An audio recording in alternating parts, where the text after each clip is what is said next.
మన వేద, బుద్ధ, జైన, చార్వాక దర్శనాలు మరియు తాత్విక చింతనలు భారతీయ సంస్కృతిని సృష్టించటము అంతేకాకుండా సుసంపన్నం చేస్తూ వచ్చాయి.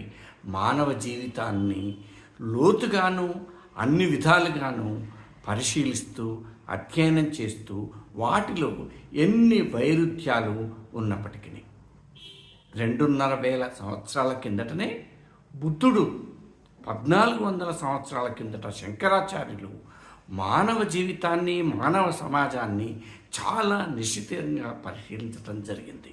తనలోని వర్ణ వ్యవస్థ మరియు ఇతర కొన్ని అపసవ్య ధోరణులను గనక దిద్దుకున్నట్లయితే ప్రపంచం యొక్క సాంస్కృతిక గతిని పూర్తిగా మార్చగలదన్నది నా విశ్వాసం ఫ్రెండ్స్.